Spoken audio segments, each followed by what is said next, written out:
오늘 하나님의 말씀은 로마서 8장 19절에서 23절, 28절, 29절입니다. 같이 읽겠습니다. 시작. 피조물이 고대하는 바는 하나님의 아들들이 나타나는 것이니 피조물이 허무한데 굴복하는 것은 자기 뜻이 아니요 오직 굴복하게 하시는 이로 말미암음이라. 그 바라는 것은 피조물도 썩어짐의 종노릇한 데서 해방되어 하나님의 자녀들의 영광의 자유에 이르는 것이니라. 피조물이 다 이제까지 함께 단식하며 함께 교통을 걷는 것을 우리가 그뿐 아니라 또한 우리 곧 성령의 처음 익은 열매를 받은 우리까지도 속으로 단식하여 양자 될 것 곧 우리 몸의 속량을 기다리느니라.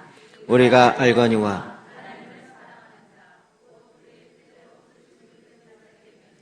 모든 것이 합력하여 선을 이루느니라. 하나님이 미리 하신 자들을 또한 그 아들의 형상을 본받게 하기 위하여 미리 정하셨으니 이는 그로 많은 형제 중에서 맏아들이 되게 하려 하심이니라. 아멘. 우리가 마지막 때에 구체적으로 준비해야 할 것이 무엇인가라는 마지막이 임박한 때, 하나님의 때에 성경에 나와 있는 걸 근거로 해서 계속 뭘 준비해야 되는지 구체적인 것들을 지금 금요일마다 계속 살펴보고 있습니다. 지난주에는 우리가 소아시아 7교회가 그래서 교회로서 하나님께서 준비하는 바른 교회가 되어야 될 것에 대해서 같이 나눴었습니다. 오늘은 마지막 때에 하나님께서 하나님의 아들들이 나타나기를 피조물도 고대하고 있다라고 이야기하고 있습니다. 하나님의 아들들이 나타나사, 성경이 갖고 있는 히브리적 표현이죠. 먼저 로마서 8장 12절부터 14절 봅시다. 시작. 그러므로 형제들아 우리가 빚진 자로되 육신에게 져서 육신대로 살 것이 아니니라. 우리가 육신대로 살면 반드시 죽을 것이로되 영으로서 몸의 행실을 죽이면 살리니 무릇 하나님의 영으로 인도함을 받는 사람은 곧 하나님의 아들이라. 아멘. 아멘.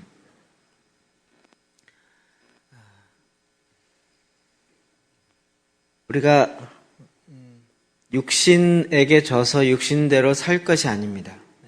육신대로 살면 반드시 죽을 것이로되 영으로서 몸의 행실을 죽이면 살게 되어지는 것입니다. 이것은 성경의 놀라운 우리의 변화에 대한 구체적인 지침을 우리에게 주고 있죠.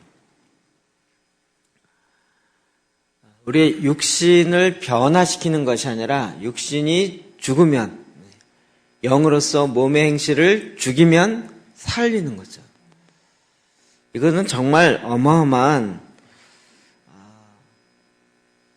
혁명과 같은 것입니다. 변화되어지는데 그 변화의 방법은 하나님의 방법으로 바뀌어지는 거죠. 내가 갖고 있는 내 방법이 아니고요. 근데 하나님의 방법은 무엇입니까? 십자가였습니다. 그래서 십자가에 예수 그리스도와 함께 죽고 이제 그리스도 안에서 내가 다시 사는, 그러므로 이제 내가 그 죽은 육체의 욕망과 육으로 말미암아 사는 것이 아니라 다시 산 영으로 말미암아 육체의 행실을 죽이면 살아나는 거예요. 그래서 우리는 계속 하나님의 영으로 인도함을 받는 사람, 곧 하나님의 아들들이 되는 거예요. 우리의 본성이 바뀝니다. 실제적으로 내 안에 구체적으로 하나님의 성품, 하나님의 형상으로 지음받은 그 형상이 실제로 회복되는 거죠. 창세기 1장 28절에 우리가 우리의 형상대로 사람을 만들자. 하나님의 형상으로 지음받은 우리였는데 이제 그 형상이 죄악으로 말미암아 깨어졌는데 이제는 예수 그리스도로 말미암아 그 죄악된 육체의 모습들은 다 그리스도와 함께 십자가 못 박혀 죽은 것이고 그리스도 안에서 다시 새로운 생명으로 말미암은 새로운 하나님의 형상의 삶을 드디어 살기 시작하는 거죠. 접근 방법 자체가 완전히 다릅니다.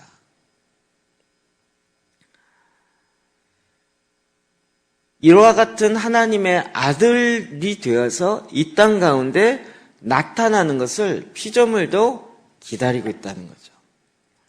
19절이요. 시작. 피조물이 고대하는 바는 하나님의 아들들이 나타나는 것입니다. 이게 하나님의 아들들이 나타난다는 것이 단지 예수 믿는 사람이 나타나길 바란다, 이 차원이 아닌 거예요. 실제 예수 그리스도의 형상, 하나님의 형상으로 다시 회복되어지는, 즉 하나님의 형상이 나타나길 원하는 거죠. 그러니까 우리가 예수 그리스도를 믿음으로 새 생명을 얻는 것에서, 그래서 그 씨앗이 내 안에 들어와서 생명이 잉태되었고, 여러분 그 정도 수준에 멈추는 것이 아니라 이제는 더 실제적, 구체적으로 어떻게 해요? 하나님의 아들들, 그 위로 얘기하면 하나님의 영의 인도함을 받는 새로운 하나님의 형상이 회복되어진 자들로 이 땅에 나타나기를 피조물도 고대하고 기다리고 있다고요. 뭐가 다른지 이해되시죠? 제가 잘 설명을 했나요? 예수 믿고 구원 영접해서 구원 얻으면 다 됐다가 아니라 이제는 예수 그리스도의 장성한 분량에 이르는 하나님의 형상으로 나타나는 그런 아들들이요. 그런 자녀들이요. 이것이 우리에게는 너무나도 중요하게 굉장히 이 땅에 살아야 할 이유와 목적을 우리에게 정확하게 주고 있어요. 28절에 더 이렇게 이야기합니다. 시작. 우리가 알거니와 하나님을 사랑하는 자, 곧 그 뜻대로 부르심을 입은 자들에게는 모든 것이 합력하여 선을 이루느니라. 아멘. 이 말씀 우리가 너무나도 잘 알고 있습니다. 하나님을 사랑하는 자. 여러분 하나님을 사랑하십니까? 사랑하시나요? 그의 뜻대로 부르심을 입은 것을 믿으시나요? 모든 그런 자들에게는 모든 것이 합력하여 선을 이룹니다. 이 말씀 너무나도 유명하기 때문에 우리가 많이 인용하죠. 하나님께서 선을 이루세요. 모든 것을 합력하여. 우리는 이 부분에서 자꾸 좋은 것만 생각하려고 그래요. 근데 하나님은 안 좋은 일이나 좋은 일이나 상관없이 모든 것 가운데 하나님의 선을 이루어 가시는 그 방향으로 나아가시는 거예요. 이번 주에 우리 목사님들과 같이 제천을 갔다 올라오는데 한 목사님이 그런 이야기를 하시는 거예요. 자기가 언제 너무나도 힘들어서 갈멜산 기도원을 갔는데 일주일 내에 강사 목사님 설교가 너무 힘들었대요. 그 유명한 강사 목사님인데 말씀 준비를 너무 안 해와가지고 말씀과 상관없이 막 전하면서 자기가 너무 짜증났는데 마지막 날 일이 생겨갖고 그분이 못 오고 그분 동생이 왔대요. 근데 그 동생이 전한 그 말씀, 그분은 너무 말씀 준비를 많이 해와서 그 말씀이 너무 은혜가 됐다는 거예요. 그러면서 얘기를 하는 거예요. 그 설교 말씀이 지금 자기가 기억이 다 난다는 거예요. 그러면서 막 그 설교 들었던 얘기를 하는 거예요. 사람은 예수를 믿든 안 믿든 인생 중에 좋은 일이 50%, 나쁜 일이 50% 생긴다는 거예요. 모든 예수를 믿어도 좋은 일 50%, 나쁜 일 늘 생기는 그게 인생이라는 거예요. 그렇기 때문에 좋은 일 생길 때만 하나님을 기뻐하는 것이 아니라 나쁜 일 생길 때에도 하나님이 일하신 것을 늘 기대해야 된다. 이렇게 이야기를 하는 거예요. 제가 너무 은혜 받았다라는 그분의 말에 반박하고 싶지 않았지만 속에서 막 부글부글 하면서 뭔가 이상한데? 그때부터 말을 안 하고 10분 동안 도대체 이게 뭐지? 그러면서 계속 이야기를 하는 거예요. 저는 개인적으로 그 말에 동의가 안 돼요. 그 말의 뒷배경에는 뭐가 좀 있는가라고 자꾸 고민해 보면서 우리 안에 이런 생각이 있었다는 거예요. 예수 믿으면 좋은 일이 생겨야 된다라는 거예요. 예수 믿으면 사업도 잘 되고, 예수 믿으면 안 되는 일도 잘 되고, 뭐 문제도 풀어지고, 그런데 그렇게만 되지 않는다라는 거예요. 여기까지는 이해가 되는데, 그런데 목적이 뭐냐는 거예요. 목적. 우리가 주님을 믿고 이 땅에 사는 목적이 뭐냐는 거예요. 좋은 일이 일어나기를 바라는 것이 목적이겠냐는 거예요. 좋은 일이 안 일어나기 때문에 나쁜 일이 일어날 때에도 우리는 이것을 참으며 그래도 50% 좋은 일은 일어나겠지라고 기다리며 참는 것이 그게 정말 바른 신앙이냐는 거죠. 나쁜 일이 일어난다 할지라도 우리가 생각하기에 내가 별로 원하지 않는 그런 일이 일어난다 할지라도 하나님은 모든 것이 합력하여 선을 이루어요. 이 얘기는 뭐냐면 궁극적인 목적 자체를 다시 잡아야 돼요. 예수 믿으면 행복해집니다. 이렇게 접근하는 것 자체가 잘못됐다는 거예요. 이게 28절만 갖고 있어서 그래요. 우리는 그 다음 절을 꼭 봐야 돼요. 29절 봅시다. 시작. 하나님이 미리 아신 자들을 또한 그 아들의 형상을 본받게 하기 위하여 미리 정하셨으니 이는 그로 많은 형제 중에서 맏아들이 되게 하려 하심이라. 아멘. 그 아들의 형상을 본받게 하기 위하여 미리 정하셨어요. 우리를 미리 정하셨어요. 언제요? 창세전에.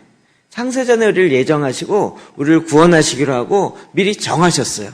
근데 왜 정하셨어요? 그 아들의 형상을 본받기 위해요. 누구죠? 예수 그리스도의 형상을 본받기 위해요. 이게 어떤 얘기입니까? 우리를 왜 구원하세요? 구원의 목적이 행복해지고 좋은 일이 많아지고 이런 차원이 아니라 우리를 구원하셔서 구원의 궁극적인 목적은 뭐냐면 아들의 형상을 본받게 하는 거예요. 예수 그리스도의 그 안에 있는 형상, 하나님 독생자의 영광의 그 형상. 이는 그런 많은 형제 중에서 맏아들이 되게 했어요. 맏아들이 되면 그 다음으로 연결되어 있는 하나님의 자녀들은 어떻게 된다는 얘기죠? 둘째, 셋째, 넷째가 된다는 거잖아요. 이해가 되시나요? 그러니까 우리를 구원하신 목적은 무엇이에요? 예수 그리스도의 형상을 본받게 하기 위해서 그 이후에 계속 그의 형상을 닮아가게 하는 것이 목적이라고. 좋은 일, 나쁜 일에서 좋은 일이 많이 생기게 하기 위해서 기도하고 그 차원이 아니고 좋은 일이 생겨도 예수 그리스도를 닮는 것이 목적이 되는 것이고 나쁜 일이 생겨도 고난이 있어도 그것은 예수 그리스도를 닮는 것이 목적이 되게 하는 거예요. 그러니까 좋은 일이 오나 고난이 오나 우리는 상관없이 우리의 목적은 변함없이 오직 예수 그리스도의 형상을 담는 것에 마음의 포커스가 딱 정해져 있어야 되는 거죠. 그렇게 예수 그리스도의 형상을 담는 하나님의 아들들이 나타나기를 피조물은 고대하고 있다. 제가 영역을 이렇게 보면서 모든 이 피조물 그러면 뭐 산, 뭐 나무, 뭐 산, 뭐 이렇게 풀 이런 것도 기대하지만 정치와 경제 영역에 있어서도 하나님의 자녀들의 형상이 회복되어야 할 뿐만 아니라 그 영역 가운데 하나님의 형상으로 말미암아 행동되어짐으로 그 영역이 회복되어지는 하나님의 역사를 보기 원하는 교육이라고 본다면 교육의 목적이 뭐냐는 거죠. 왜 학교 가냐는 거예요. 우리가 자녀들이 가끔 사춘기 때 묻잖아요. 아, 꼭 학교를 가야 돼? 왜 가야 돼? 이렇게 할 때. 그럴 때 우리가 뭐라고 대답했죠? 훌륭한, 학교를 가야. 요즘은 안 그런가요?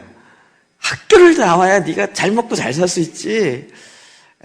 대학을 나와야 뭐가 되지. 뭐 이렇게 얘기하면서 그게 인생의 무슨 발판인 것처럼 된 거죠. 이게 뭐죠? 하나님의 형상과 상관없는 답인 거예요. 근데 하나님의 형상으로 지음받은 자들이 그곳에 들어가니까 교육 영역은 왜 있어요? 왜 있어요? 하나님을 아는 지식, 모든 지혜의 근본이 교육이잖아요. 이거를 회복하기 시작한다는 거죠. 너무 어렵게 적용했나요?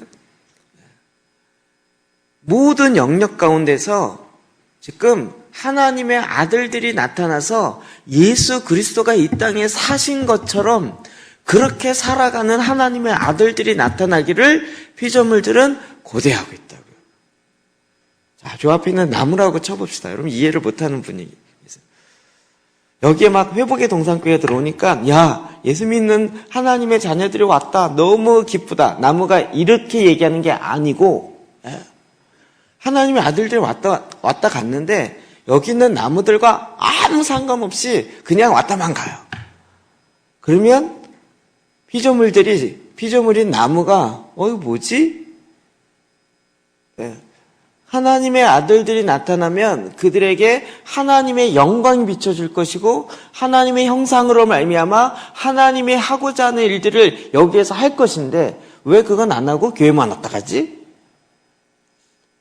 제가 설명을 잘 못하나 오늘? 에베소 4장 15절이요. 시작. 오직 사랑 안에서 참된 것을 하여 범사에 그에게까지 자랄지라. 그는 머리니 곧 그리스도라. 아멘. 여러분 우리가 정말 목표로 잡아야 할 것은 그리스도에게까지 자라야 돼요. 이것을 그 앞부분에는 예수 그리스도의 장성한 분량에 이르기까지 우리가 성장해야 돼요. 이 땅에 있는 유일한 거예요. 여러분 하늘나라에 우리가 가고 나면 그게 안 돼요. 이 땅에서 성장하는 것만큼 가는 거예요. 그러니까 이 땅에 있는 기간은 그게 너무나도 중요해요. 그냥 예수 믿는 어떤 순간의 찰나 이것만 중요한 것이 아니라 이제는 그 형상이 그리스도의 장성한 분량 이르기까지 자라나가요. 예수 그리스도가 30 온전한 영적 아비로서 성인으로서 그렇게 살았다면 우리가 이제 1살, 2살, 3살 하면서 이게 계속 자라서 예수님의 장성한 그 온전한 성품까지 계속 자라가야 되는 거예요. 예수님과 난 완전히 똑같다. 이러신 분 계세요? 난 다 자라서 예수님처럼 완전히 컸다. 나이가 많은 거 이런 얘기가 아니라는 거 아시겠죠? 내 성격도 예수님 같고 말하는 것도 예수님 같고 내 행동은 모두가 예수님 같다. 이렇게 다 잘하고 있냐는 거죠. 지금 우리의 목표는 맏아들이신 범사에 예수 그리스도에게까지 자라야 되는 거예요. 그러니까 우리가 이 땅에서 지금 살아야 될 가장 큰 목표는 바로 예수 그리스도에게까지 자라요. 이 땅에서 많은 업적을 남기는 것도 사실은 별거 아니에요. 이거보다 더 중요한 건 뭐냐면 예수 그리스도를 얼마나 닮아가고 얼마나 많이 그 장성한 분량에 이르기까지 얼마나 많이 자랐느냐. 이게 제일 중요한 거라고요. 이해되시죠? 그래서 여러분 우리의 첫 표대, 우리가 달려갈 표대를 정확하게 봐야 돼요.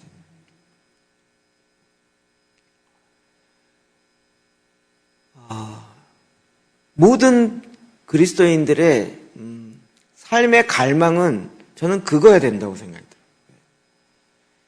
그렇지 않을까요? 난 이 정도면 됐어.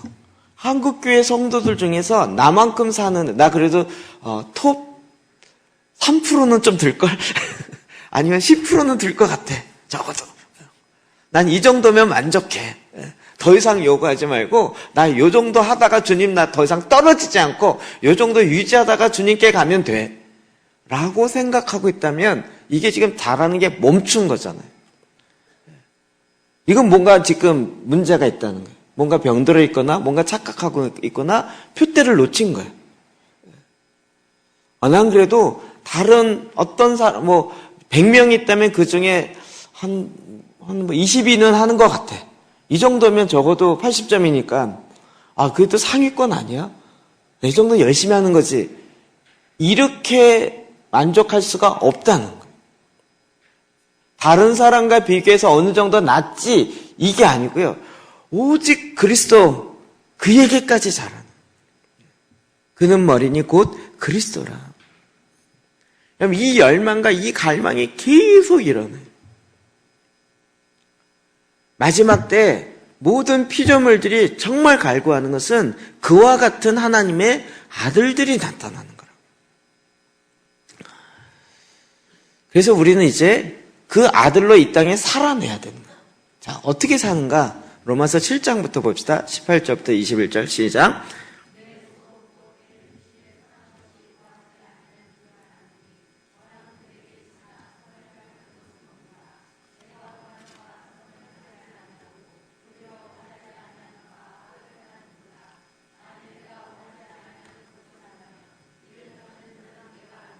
내 속에 거하는 주.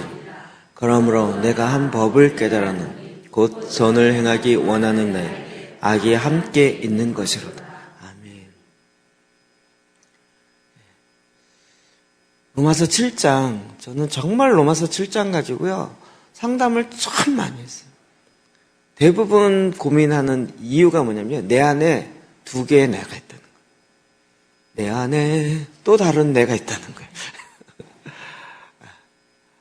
그래서 어떤 나가 진짜 나냐 뭐 이런 것 때문에 고민하는 거예요.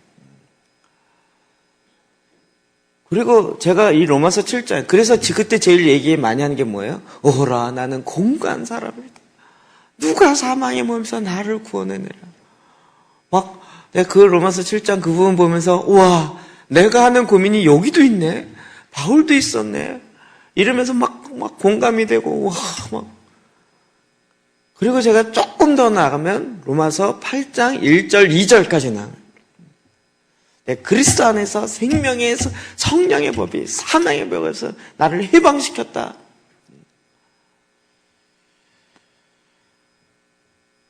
근데 그 8장 2절 3절 넘어가지를 못했었어요. 제가 정말로 그랬어요. 그런데 요즘 보면서요. 하나님의 아들들이 어떻게 살아가는지를 좀 그게 정리된 거죠.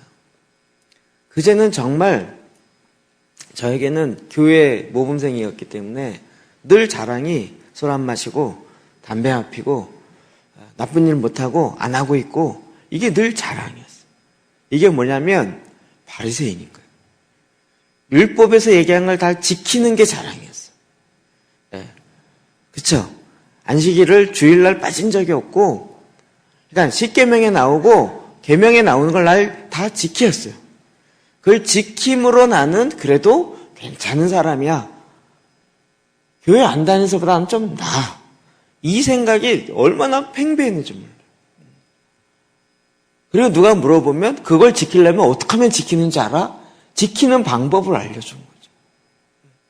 그런데 그렇게 하다 보면 또 안 돼.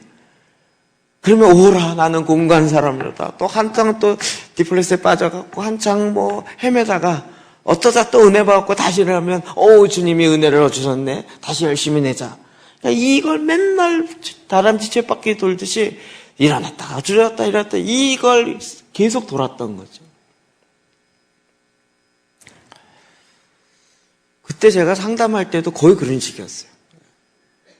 그렇게 답을 해주고 그렇게 이야기를 해줘요. 결론은 뭐냐면 조금 더 열심히 해. 조금 더 잘해봐. 그러면 괜찮을 거야. 그런데 궁극적인 변화가 안 일어난다. 뭐 제가 안 바뀌었으니 안 일어나는 게 당연하겠죠. 근데 그러다가 이제 로마서 8장을 본 거죠. 8장 그 후반을 알게 된 거예요. 13절 시작. 너희가 육신대로 살면 반드시 죽을 것이로 영으로서 몸의 행실을 죽이면 살리라. 아멘. 저에게 이 부분을 정리해주고 이 부분을 확 뛰어넘게 해줬던 책과 그 저자가 있는데 그분이 바로 케네스 해겐 목사님이에요. 제가 초기에 케네스 해겐 목사님 책 많이 소개했죠. 이게 정리가 안 됐다가 영으로 인도함 받는 것이 하나님의 아들이래요. 그럼 도대체 영의 인도함을 받는 건 뭐냐? 그래갖고요, 책 사가지고 보고 어떻게 영으로 인도함을 받는가? 그 책 있잖아요. 얇은 책. 케네스 헤이 목사님 쓴 한 100페이지밖에 안 된 책이에요. 그거 제가 대학부 사역할 때 100권 사가지고요. 나눠주고 여기에 답이 나온다고 얘기해 줬어요. 그래갖고 도대체 이게 목사님 왜 저렇게 난리를 치냐 그래갖고 그때 대학부 간사들이 읽고 막 이랬는데 다 읽고 나서 뭐냐면 이게 뭐예요? 별게 왔는 건데 뭐가 달라요? 이렇게 나와요. 그런데 제가 그 차이가 뭔지를 몰랐지만 뭔가 딱 마음에 오는 뭐가 있었던 거죠. 그리고 그 당시에 그게 설명이 안 됐어요. 이제는 그게 뭔지가 알 것 같아요. 내가 더 열심히 함으로 내 변화가 일어나는 게 아니고 내가 나를 죽여야 돼요. 육으로 살면 반드시 죽을 것인데 그건 죽어야 되는 거예요. 그래야 영으로서 몸의 행실을 죽여야 돼요. 그러면 산다는 거예요. 이 말씀을 이긴 십자가죠. 이 말씀을 이해하지도 못할 뿐더러 십자가를 지고 가는 삶이 뭔지를 모르는 거예요. 십자가를 질 수 있나? 아니면 또 뭐 있죠 요즘에? 하나님의 사랑이 영원히 함께하는 십자가를 뭐죠? 가사가 거의 생각 안 나요. 요즘 안 불렀더니. 순교자의 삶 뭐 이거요. 그거 부르면서 순교자의 삶을 왠지 비장한 각오하면서 그래 내가 십자가 지고 아프리카 가리 뭐 이래 가면서 십자가를 지고 뭐 이래 가리 뭐 이렇게 했는데요. 그 십자가를 지는 삶이 무엇인지를 모르고 있었던 거죠. 십자가를 지고 무슨 성교를 가거나 무슨 고난 가운데 들어가 이런 얘기가 아니고요. 나의 옛사람을 그리스도와 함께 죽이는 삶을 내가 평상시에 살아간다. 이거를 몰랐던 그냥 내가 구원의 확신, 하나님의 자녀가 되어지는 것 이런 것들을 대부분 다 교리로 갖고 있었지 실제로 내가 그 십자가의 복음을 알고 내가 그리스도 안에서 내가 발견되려면 어떻게 해야 돼요? 내가 육체의 욕망이 죽어야 되는 거예요. 그래서 거기서부터 고민 많이 하면서 그런 저의 농담이 만들어진 거예요. 그거 고민하고 있는데 도우미 박사님이 딱 오더니 살려달라고 기도하지 말고 죽여달라고 기도하세요. 그 얘기를 하는 거예요. 와, 저게 도대체 뭐냐. 저렇게 심오한 얘기를 쉽게 얘기하냐? 막 이러면서. 우리의 기도의 상당 부분은 살려달라고 기도했던 거죠. 제가 그런 거죠. 하나님 제발 좀 살려줘. 나 죽을 것 같아요. 근데 나중에 이 말씀을 통해서 보니까 지금 거꾸로였던 거예요. 하나님이 막 죽이려고 내 옛사람을 죽이려고 그렇게 하나님이 애를 쓰시는데 우리는 그 하나님께 살려주세요. 나 지금 죽을 것 같아요. 내 옛사람 좀 살려주세요라고 기도하니 하나님이 그걸 응답을 해줘야 돼요? 말아야 돼요? 그냥 제가 기도했던 그때는 정말 100%예요. 100%. 제가 기도했던 100%는 하나님 나 좀 살려주세요였는데 그게 나중에 말씀을 봐서 보니까요. 하나님이 응답하셔서 죽여주려고 하는 건데 이걸 깨달아지지가 않는 거예요. 로마서 8장 뒷부분을 몰랐던 거죠. 그렇게 해서 하나님의 영의 인도함을 받으러 그리고 이제 영의 인도함을 받는 삶이 무엇인가를 딱 보기 들어가니까 이제 오순절날 성령의 사건으로 자꾸 들어가기 시작하는 거예요. 그런데 희한하게도 저는요, 이게 완전히 뼛속까지 이 복음주의자라는 게 몸에 있어서 그런지 막 성령의 어마어마한 역사가 일어나고 막 그런 기적이 일어났는데도 한쪽에서 뭔가 자꾸 이렇게 몸이 뒤로 빠지는 것 같은 거예요. 여러분 누구죠? 좀 그런 것도 봤어요. 정말 우리나라 어떤 목사님인데 박예밀 목사님인지 누군지 모르는데 하여튼 인도네시아 사역하는데요. 예. 그리고 또 외국에서 오신 사역들이요. 정말 이렇게 손잡고 쫙 서 있어요. 영상 실제도 보고요. 손잡고 서 있어요. 근데 그분이 가서 안수도 안 하고요. 주의 성령이 임할지어다 손으로 쫙 하면요. 이 손으로 쫙 하면서 두두두두두 넘어져요. 그런 거 보셨어요? 그래갖고 이 사람들 손 잡으라 그래. 옆 사람, 남자들 앞에 딱 해서 20명 딱 해갖고 20명 해갖고 뒤로 쫙 100명 했어요. 그래갖고 주의 성령이 임할지어다 손을 이렇게 쫙 하는데요. 한 5줄이 정말 바람에 촛불 꺼지듯이 쫙 넘어져. 뭐 잡아주고 이것도 못해요. 그러면 5줄밖에 안 넘어졌네? 샥! 그러면요 그 뒤에는 한 10줄이 또 확 넘어져. 우와, 저건 또 뭐야? 그런데 그런 걸 보면서도요, 제 안에 저게 다가 아닌 것 같은데 라는 한쪽에 뭔가가 자꾸 끊임없이 일어나는 거예요. 우리 지난번에 우리 첫 성구영신 때 그분 오셔갖고 막 물이 포도주 돼갖고 저는 그런 거 몰랐었어요. 갑자기 그걸 하는 거예요. 어느 외국 강사가 와서 했대요. 그래갖고 컵에다 물 쫙 떠놓고요. 물이 변화해 포도주가 될지어다! 라고 선포하고 그 물을 마시면 취해하는 거예요, 이제. 그래갖고 다들 취한 이상한 울기 시작하고. 막 좋고 막 그러는데 제 안에는 그걸 보면서도 뭔가 좀 기쁨이 별로 없었어요. 막 저보고 또 망가지지 않아서 그렇다는 거예요. 아니, 성령이 취하면 망가져야 되나? 뭔가 조금 이상한 뭐가 있었어요. 그래서 그 부분에 대해서 좀 알고 싶은 마음도 되게 많았지만 한쪽에서는 그러다가 이제 그게 정리가 된 거죠. 그게 뭐냐면 하나님의 영의 인도함을 받는 아들의 삶이 성령으로 말미암아 일어나는 그것만 쫓아가는 것이 아니라요. 성령께서 내 안에서 역사하시는 하나님의 아들의 인격성이 있다는 거예요. 그래서 궁극적으로 능력이 나타나는 것이 아니라 하나님의 형상이 나타나야 돼요. 뭘 통해서요? 내 인격을 통해서요. 내 삶을 통해서요. 능력은요, 인격이 좀 안 돼도 얼마든지 나타난다니까요. 우리는 능력 해서 막 권능 이렇게 갔는데 능력이 잘못됐다는 것이 아니라 그런 은사는 사람의 인품과 상관없이도 임하시더라는 거예요. 그런데 그렇게 임하셔서 궁극적으로 원하시는 건 뭐였어요?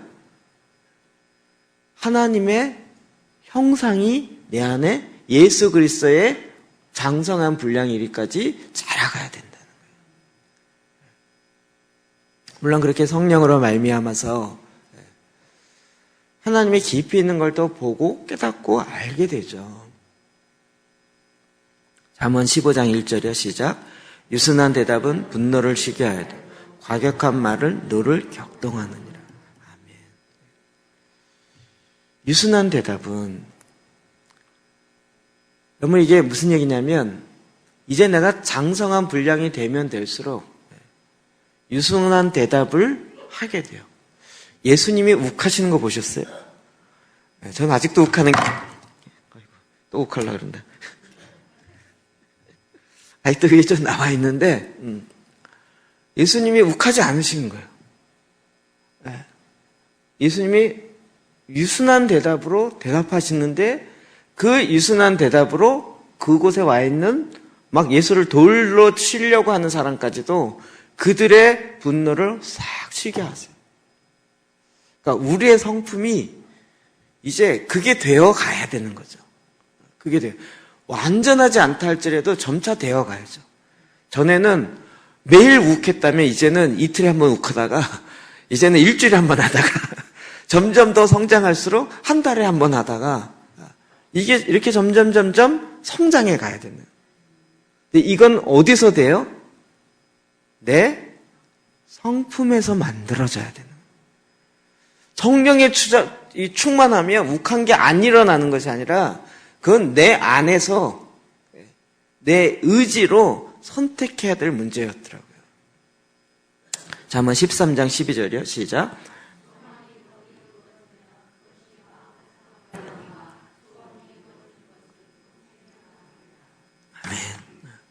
소원이 이루어지는 것은 곧 생명나무니라.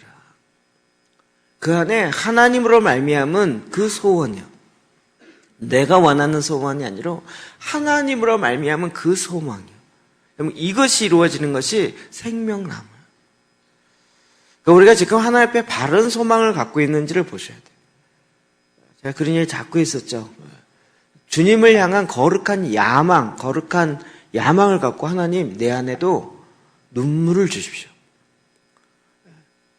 슬픈 일을 보고 슬퍼할 수 있고 대립별 기도에 이런 걸 들으면서도 정말 그 안에 그 공감이 되어지고 울 때 울 수 있는 그 마음을 주십시오. 우리는 마음이 굳어가지고요. 절대 울지 않고 어떤 가운데서도 대쪽 같은 이게 좋은 마음이라고 배웠었는데 보니까 그게 아닌 거예요. 하나님 앞에 마음을 깨트려야 되는데 이걸 마음을 깨트릴지를 모르는 거죠. 이번에도 그 릴리 목사님 영상을 다시 보는데요. 국가재단에서 지금 기도하고 있어요. 국가재단에서. 근데 뭘 기도하냐면요. 하나님, 정말 한 영혼을 향해서 애통하는 마음을 우리 가운데 주십시오. 우리 모든 사람 가운데 한 영혼 때문에 애통하는 마음, 그 마음을 우리 가운데 부어주십시오. 국가재단인데 그걸 기도해요. 우리 국가재단이면 대만을 나에게 주십시오. 다 대한민국을 나에게 주십시오. 제가 옛날 이런 기도 했거든요. 캠퍼스를 나에게 주십시오. 이런 거 기도하는 거라고 생각하는데 내 안에 하나님의 형상으로 말미암은 그 마음을 없는 것 때문에 애통하고 그 마음을 향해서 달라고 기도하기 시작해요. 근데 그런 기도는요, 하나님이 원하시는 그런 기도는 하나님이 즉각 응답하시는 거예요. 그러려면 하나님의 아들로 계속 살아내는 과정들을 가야 되는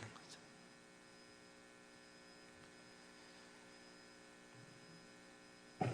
생명나무가 되어서 생명 열매가 맺혀요. 이건 저는 이게 자랑인 것처럼 착각하는데 자랑이 아니고요.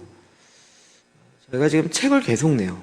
지금 작년에 5월에 출판사 등록하고 그래서 지금 다음 주 월요일 날 책 한 권 또 나오거든요. 그리고 한 달 지날 쯤에 또 한 권 나올 거예요. 1년에 책을 지금 8권째 내는 거예요.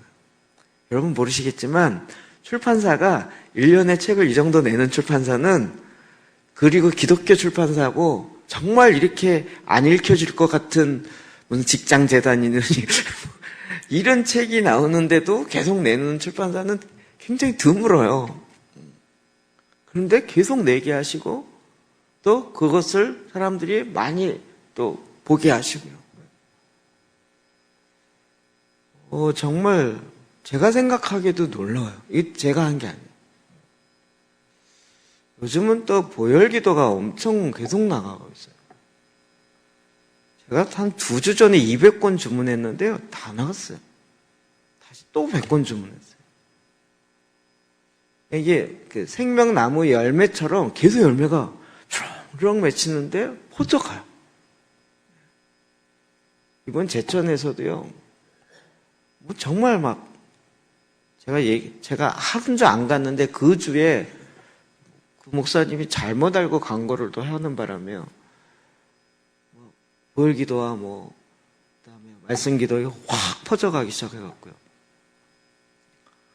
지금 150권 가져갔는데 이번 주에 또 50권 갖다 달래요. 이게 하나님 일하는 게 참 독특해요.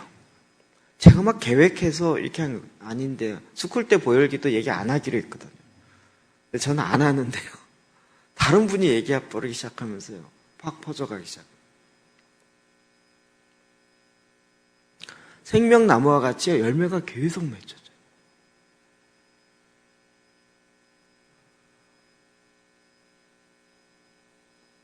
하나님께서 하나님 앞에 소망을 갖고 나아가는 그 마음에는요, 내가 원하는가 아니고요. 하나님 원하시는 것 앞에는요, 하나님이 즉각적으로 응답하십니다. 그렇지 않아요? 이게 너무 신기한 거죠.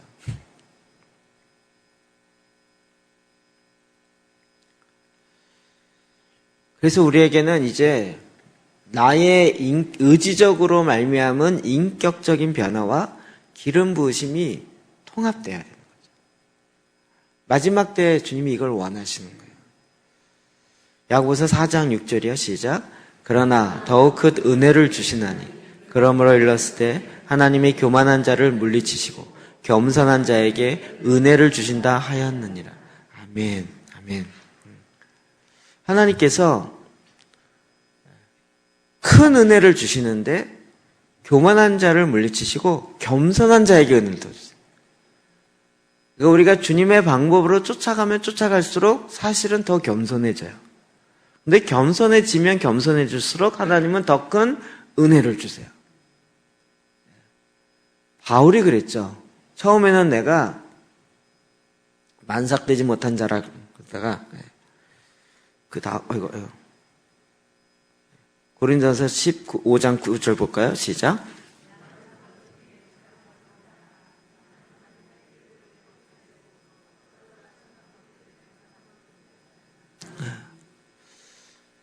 이러다가 나중에는 죄인 중의 괴수라고 이야기해요. 시간이 가면 갈수록 그러면 사도 바울이 기적도 많이 행하잖아요. 어마어마한 능력도 행하고요. 근데 그의 설교에 그런 내용이 거의 나오질 않아요. 오직 예수 그리스도의 십자가 외에는 내가 전하지 않기로 결단하고요. 그래도 능력은 계속 나타나요. 그런데도 그거는 아주 우습게 그냥 툭툭 털어버리고 아주 그냥 뭐 그랬다 그러시고 넘어가고요. 계속 자기 자신은 나는 정말 죄인 중에 괴수라고 이야기해요. 왜냐하면 더 겸손해져요. 더 겸손해지는데 더 겸손해질수록 하나님의 은혜가 더 임해요. 더 큰 은혜만 임해요.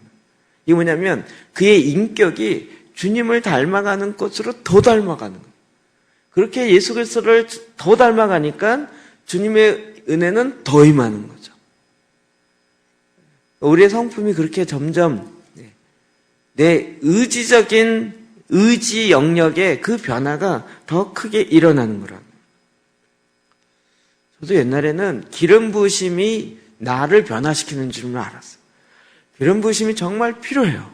기름 부으심이 우리가 모든 걸 알게 하는데 여러분 그것을 내가 담는 그릇은 나라는 인격에 담고 있는데 그러면 이 나라는 인격 자체를 더 변화시켜야 되는데 어떻게 가야 돼요? 예수 그리스도의 장성한 분량에 이르도록 더 성장시키는 쪽으로 계속 꾸준히 가야 돼요. 이건 내가 해야 되는 거예요. 요한복음 1장 12절이요. 시작. 영접하는 자, 곧 그 이름을 믿는 자들에게 하나님의 자녀가 되는 권세를 주셨습니다. 아멘. 영접하는 자, 곧 그 이름을 믿는 자들에게 하나님의 자녀가 되는 권세를 줘요. 그럼 다 믿으시죠? 하나님의 권세를, 하나님의 자녀이십니까? 그러면 권세가 있다는 걸 믿으시나요? 그러면 그 권세는 사용하시나요? 네. 권세가 있다는 걸 아는 것과 그 권세를 사용하는 것과는 다르다는 거 아시겠죠? 권세가 있는데 사용을 안 하는 경우도 많은 거죠. 제가 이럴 때마다 늘 예화를 드는 게 어린 왕자가 아니고 거지 왕자. 네, 거지 왕자죠. 거지랑 왕자랑 쌍둥이랑 확 바꿔가지고요. 거지였는데 왕자가 됐다는.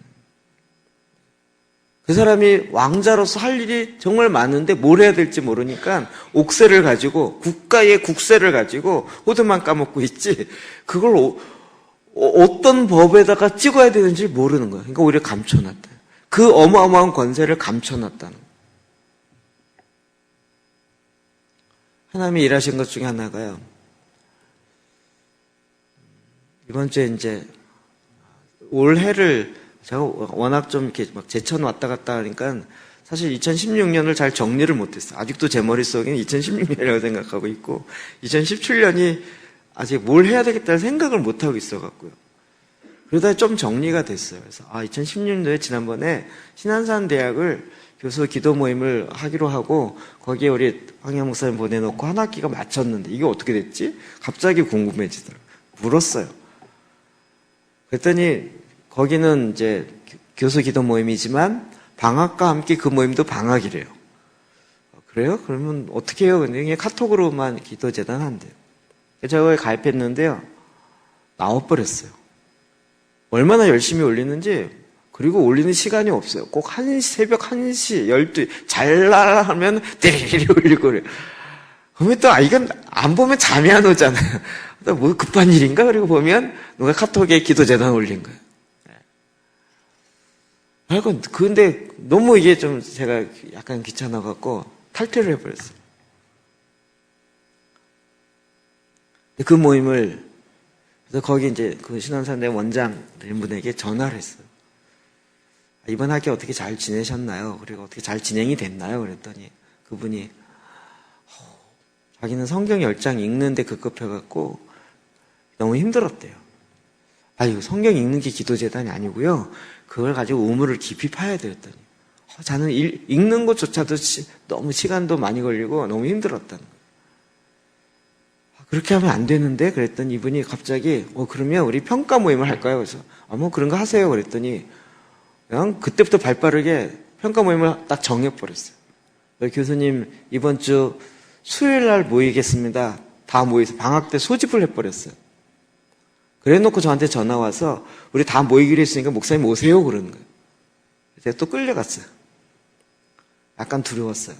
지난 수요일 날에 갔죠. 수요일 날. 왜냐하면 첫 번 갔을 때요. 제가 첫 번 갔을 때 모임이 너무 힘들었어요. 원장이 같이 기도하는 목사님들을 다 몰라놓고 웬 이상한 머리카락 없는 사람을 딱 데려왔는데 기도재단이라는 이상한 걸 한다는 거예요.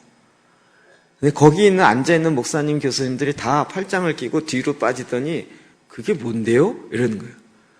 그래서 제가 기도재단이 뭐냐면요, 기도 모임이 아니고 기도재단인데 이것은 정말 재물이 있어야 됩니다. 이걸 막 설명하고 있는데 제 자신이 완전히 기도재단 웨퍼논이 된 것 같은 그 느낌이 확 들면서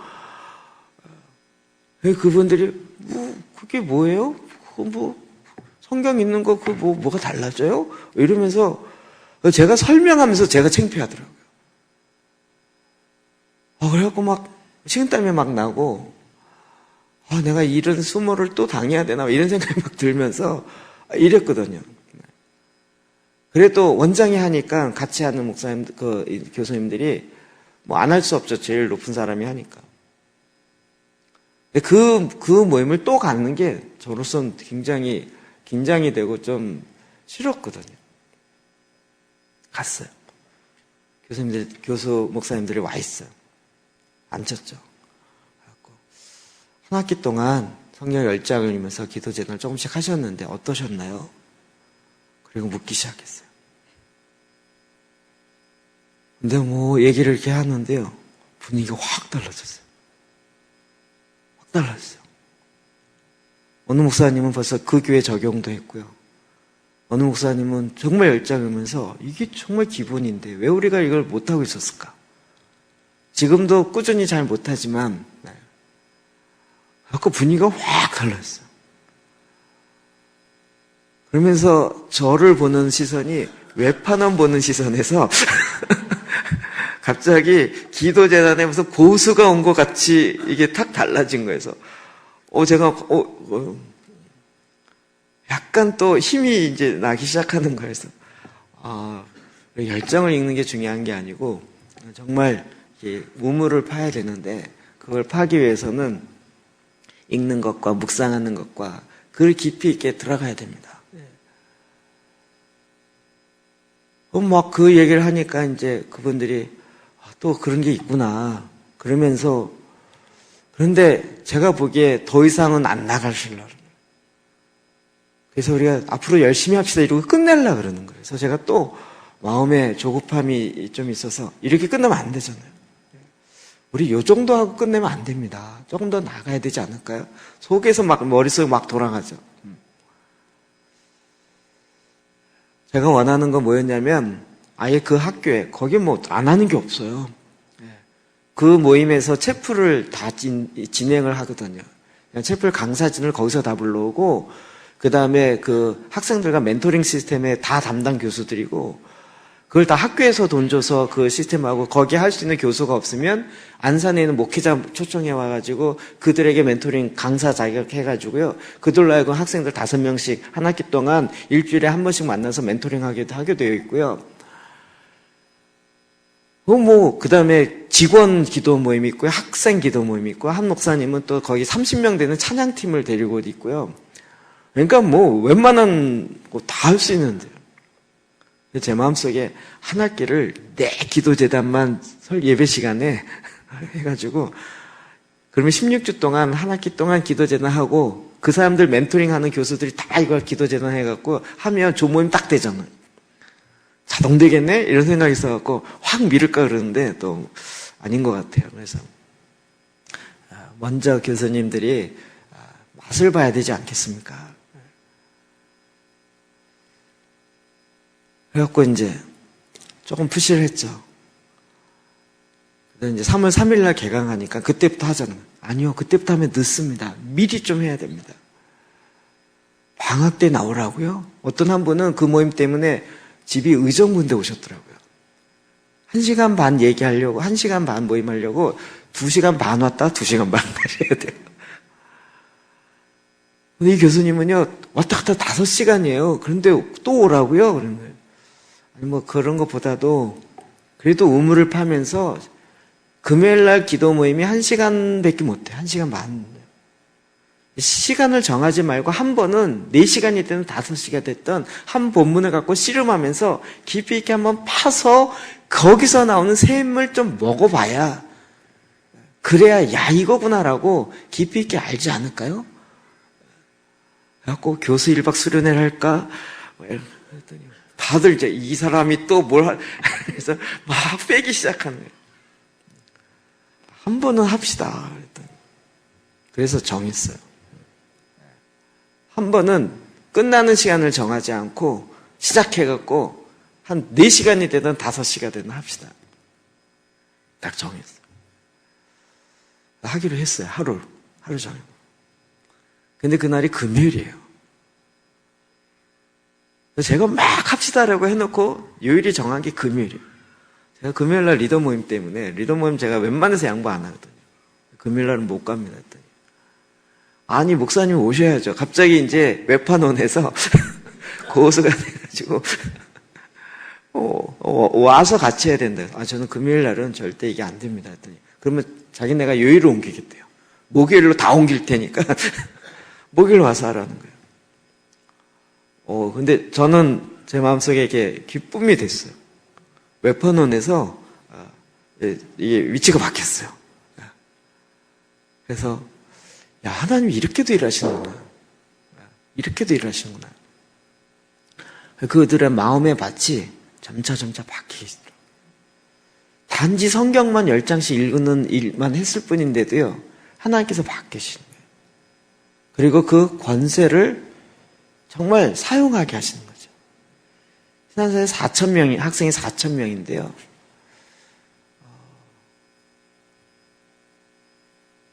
제가 이제 마지막에 그 얘기를 한 거죠. 기도재단을 교수님들이 하실 때요, 하나님이 우리 학교에 주시는 지시사항을 받으려고 기도재단을 한번 1년 내에 해보십시오. 그러면 하나님이 지금 이 캠퍼스에서 어떻게 해야 될지 정확하게 지시사항을 주실 것입니다. 그냥 읽지만 말고요. 지금 통독하고 있는 개념이에요. 오늘 읽었습니다. 이거 올리는 거예요. 계속. 띵동해서 보면 오늘 또 읽었습니다. 이거 올리는 거거든요. 제가 그거 보기 싫어서 탈퇴해버렸는데, 이제는 정확하게 하나님 주신 지시사항을 하는 거예요.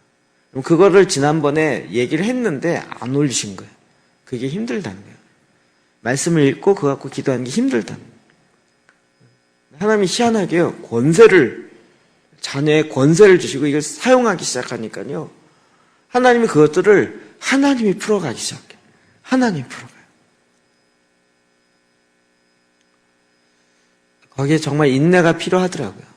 인내가 필요하지만, 그러나 하나님이 또 역사하시는 거죠. 하나님 참 독특하신 것 같아요. 이 모든 거 제가 한 게 아니고요, 하나님이 하셨어요. 저는 단지 지난번 가서 외판원 느낌 받고 기분 너무 잘해주다가 그래도 합시다 이래놓고 그리고 다른 목사님 보내고 어쨌든 하나님께서 그 일도 계속 풀어가시더라고요. 그렇죠. 제가 하기 원하는 것보다 하나님 하기 원하는 게 훨씬 크죠. 우리는 그 앞에 가서 순종하고 그 앞에 가서 하나님의 말씀을 대언하고 말할 뿐인 거죠. 그러니까 하나님 주신 권세를 사용해야 되는 거죠. 시작해야 되는 거예요. 요한일서 3장 1절이요. 시작. 보라, 아버지께서 어떠한 사랑을 우리에게 베푸사 하나님의 자녀라 일컬음을 받게 하셨는가. 우리가 그러하도다. 그러므로 세상이 우리를 알지 못하면 그를 알지 못하면. 아멘. 하나님의 사랑, 아버지의 사랑, 어떠한 사랑을 우리에게 베푸사 하나님의 자녀라 일컬음을 받게 하셨네요. 우리를 하나님의 자녀라고 일컬으면 자녀. 하나님의 일꾼, 그러니까 부려먹는 종이 아니고 하나님의 자녀. 자녀면 곧 후사 하나님의 기업을 물려받을 상속자예요. 세상이 알지 못해서 지금 나를 우습게 보는 것뿐이지 내가 하나님의 자녀라 일컬음을 받게 된 거죠. 자녀라 일컬음을 받았다는 얘기는 뭐냐면 부모를 닮는다는 얘기예요. 신분상 자녀입니다. 여기서 끝난 게 아니라 그 자녀는 그 부모를 닮잖아요. 그렇죠? 특별히 그 맏형을 금방 닮게 돼 있어요. 제가 처음 얘기하는데요. 별로 얘기하고 싶지 않다가 제가 이렇게 영향받은 사람 많잖아요. 몇몇 사람 있잖아요. 그런데 제가 어느 날 저희 형이 선교 갔다가 와갖고 선교 보고를 하는데요. 선교 보고하는 거를 되게 오래간만에 가서 봤어요. 딱 봤는데 저거 뭐지? 제가 손 이렇게 하잖아요. 저희 형이 하는 제스처예요. 저거 따라 하려고 하지도 않았고 형 좋아하지도 않았어요. 그런데 요걸 내가 하는 제스처를 했네? 봤더니 이게 제 동생이잖아요. 형과 이 동생의 관계는 뭐냐면 제가 잘하면서는 형은 저에게 늘 앞장서 있는 사람이기 때문에 앞으로 뭘 해야지 그러면 형을 늘 보면서 그러면서 20, 30년을 자랐잖아요. 비실비실 웃는 거 있죠? 이거 형하고 똑같아요. 농담하는 투도 형하고 똑같아요. 제가 한번 저희 형 데리고 와서 설교해보라 할까요? 지금 제가 하는 거는 선교 나가고 저랑 형이랑 같이 사역해 본 적이 별로 없어요. 거의 없어요. 근데 막 10년 만에 설교하는 걸 딱 들어봤는데요. 제스처도 비슷하고 농담하는 투도 비슷하고 비실비실 웃는 것도 비슷하고 그런 거예요. 제가 얼마나 기분 나빴는지 몰라요. 근데 그걸 맏형인데요. 그냥 닮더라고요. 이게 닮아야지가 아니고요. 그냥 한 번 휙 봤는데 그게 금방 들어오기 시작해요. 예수 그리스도가 맏형이면 우리가 그걸 닮게 돼 있다니까요. 그걸 닮고 저 어렸을 때는 형 쫓아다니는 게 늘 그랬어요. 그래서 맨날 이렇게 형들이 노는 곳에 끼고 싶은데 형이 안 끼워지는 거예요. 왜냐면 친구들하고 노는데 동생이 와서 자꾸 끼워달라니까 레벨이 안 맞잖아요. 형들이 구슬치기를 하면 너무 재밌게 얘기하면서 구슬치기를 하는 거예요. 내가 친구들이랑 구슬치기 하면 맨날 싸우면서 그런데 형들은 구슬치기 하면서 너무 재밌게 얘기하면서 노는 거예요. 야, 나도 저렇게 친구들이랑 놀면서 해보고 싶다.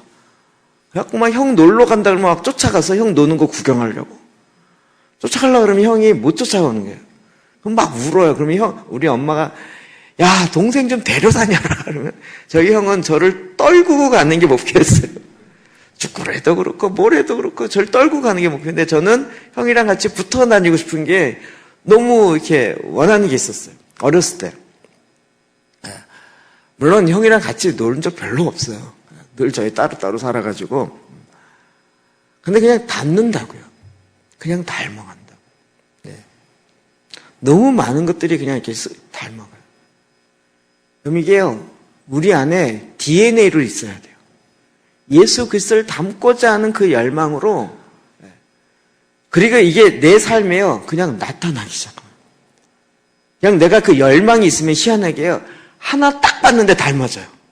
막 닮으려고 연습하고 막 이렇게 안 해도요, 그냥 하나 딱 봤는데 그냥 닮아져요. 우리 안에, 이제는 내 안에 이게 삶으로 나타나야 되는 거예요. 빌립보서 4장 15절이요. 시작. 이는 너희가 흠이 없고 순전하여 어그러지고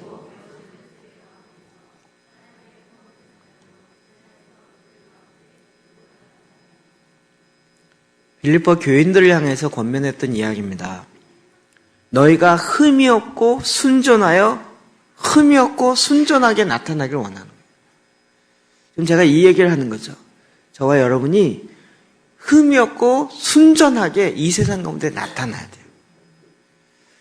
그냥 기름 부심을 잔뜩 해서 성령의 충만해서 나타나 이게 아니고요. 그것이 내 인격으로 담아져서 하나님의 형상으로 이 세상 가운데 나타나야 돼요. 근데 이 세상은 어떤 세상이에요? 어그러지고 거스르는 세대 가운데서 나타나요. 이 세상이 막 그런 순전하고 흠이 없는 사람이 나타나면 와 박수 쳐주고 이런 곳이 아니에요. 이 세상은 어그러져 있는 세상이에요. 이 세상은 거스르는 세대예요. 그런 세대 가운데서 흠이 없고 순전하게 나타나게 하기 위해서 하나님 우리를 구원하셨어요. 그리고 하나님의 흠없는 자녀로 세상에서 그들 가운데 빛들로 나타내라는 거예요. 빛들로 나타내라.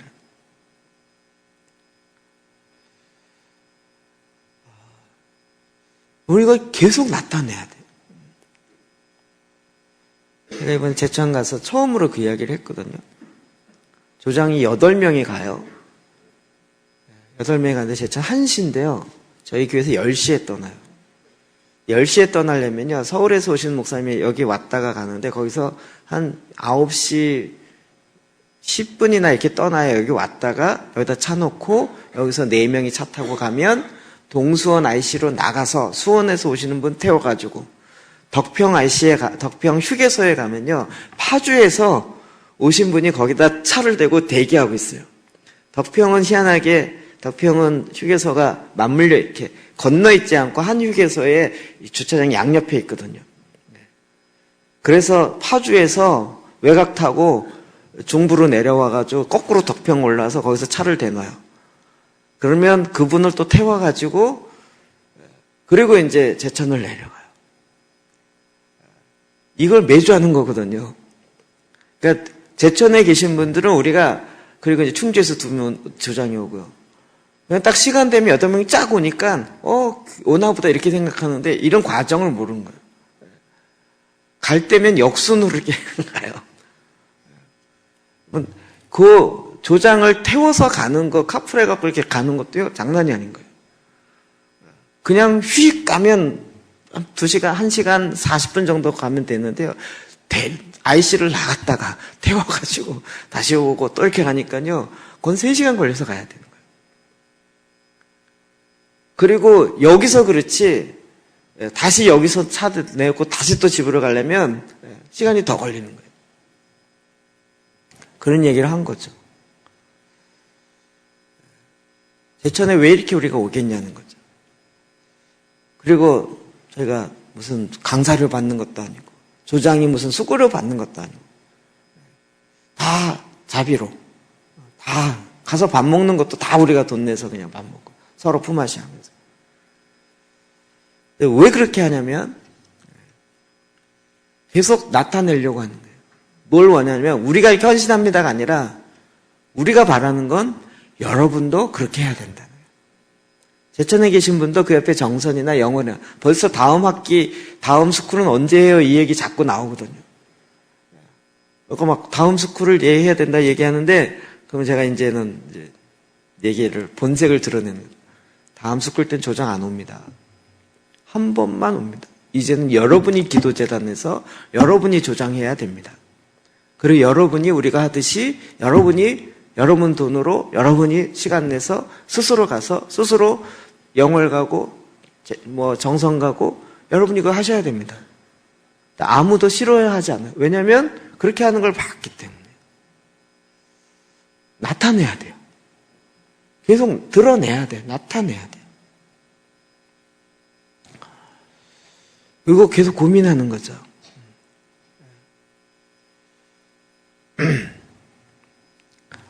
저와 여러분들이 지금도 이 어그러지고 있는 이 세상, 이 세대 가운데 이 세상이 어그러지고 거스르니까 난 그 중에서 세상과 그냥 같이 가지만 않으면 된다. 이거 갖고 하나님은 만족 안 하세요. 이런 어그러지고 거스르는 세대에 흠이 없고 순전하게 흠없는 자녀로 나타나기를 원하세요. 완전히 다른 삶의 원리와 삶의 방법 자체가 완전히 다른 인격으로 삶으로 나타나길 원하시는 거예요. 여러분 마지막 때 이렇게 가길 원하시는 거예요. 이 세상 사람들은 돈이 없으면 안 된다라고 이야기하는데 막 돈을 나를 위해 쓰지 않고 다른 데 위해서 쓰는 희한한 사람들이 나타나요. 이렇게 쓰는데도 없어지지 아니하고 하나님의 공급을 더 많이 받아요. 하나님의 방법대로 했더니 이 세상은 그렇게 하면 손해본다 그러는데 하나님의 방법대로 했더니 하나님이 계속 채우는 것을 계속 경험하는 그런 사람들이 나타나요. 그래서 삶의 현장 가운데 오늘 실제로 이것을 살아내기 시작한다고요. 오늘이요.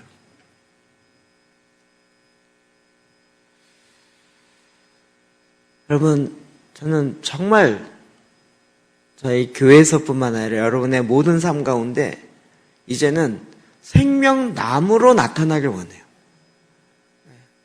내 안에서 열매가 막 맺혀져서 다른 사람들이 그 열매를 또 맛보기 시작합니다.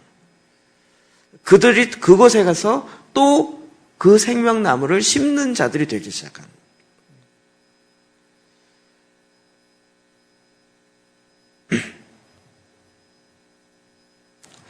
하나님은 계속 그 일을 하시더라고요. 지금 제천에서 이런 열매들이 나타나요. 우리 저희 주의 한 권사님은 묻더라고요. 목사님, 제가 이번에 새해가 되면서 교회에서 올해가 2017년이잖아요. 종교개혁 500주년이에요. 1517년에 종교개혁이 일어났잖아요. 그래서 올해가 딱 500주년이에요. 그래서 목사님이 올해 표를 오직 믿음으로, 오직 은혜로, 오직 말씀으로 이걸 잡았대요. 그런데 설교를 하시는데 오직 은혜로, 오직 그걸 얘기하는데 오직 말씀으로는 얘기를 안 하시더래요.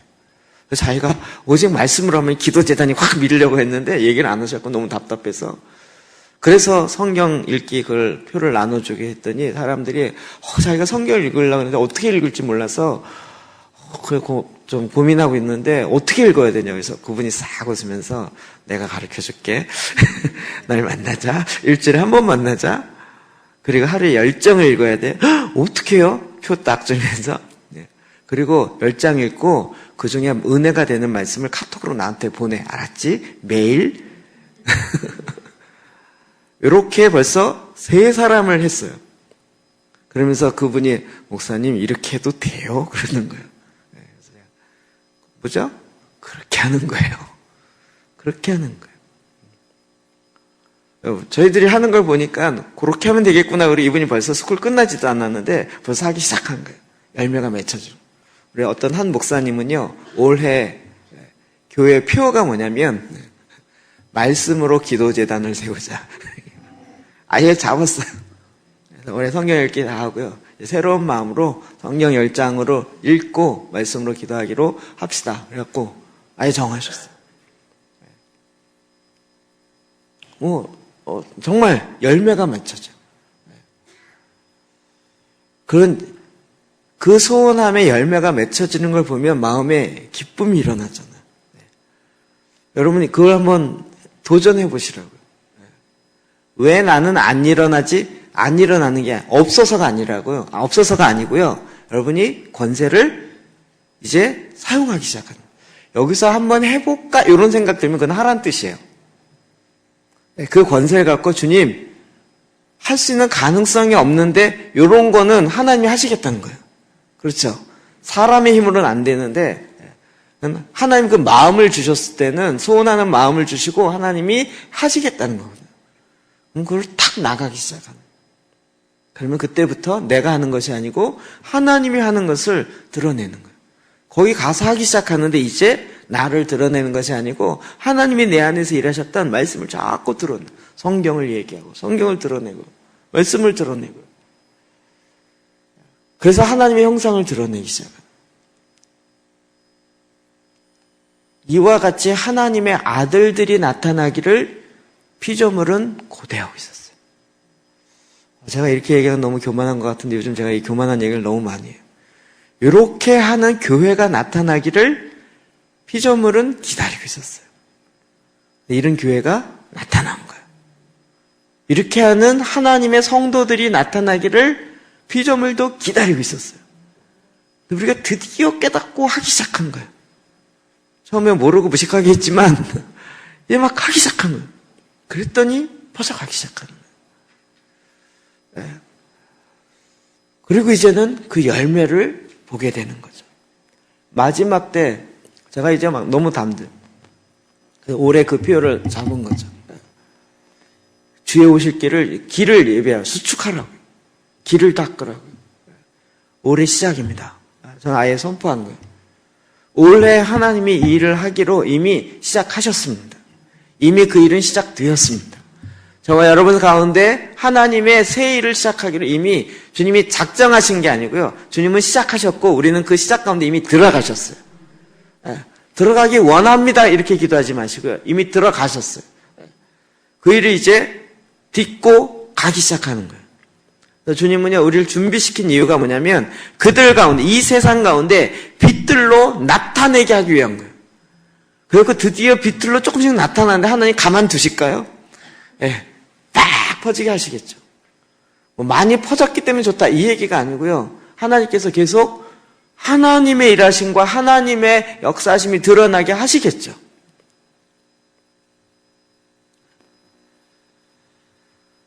이제는 우리가 이걸요, 내가 인격, 내 의지로 선택해야 돼요. 하나님의 구원은 선물입니다. 그러나 그리스도를 닮아가는 것은 나의 의지로 말미암은 선택이어야 합니다. 그래서 그것이 내 인격 가운데, 내 삶 가운데 들어가야 되는 것입니다. 이해되시죠? 네. 여러분, 그것을 여러분이 선택하시고 달려가십시오. 그 길을 향해서 믿음으로 주님이 열매를 보는 기쁨을 누리게 할 것입니다. 이 시간 주님 앞에 나가 기도합시다.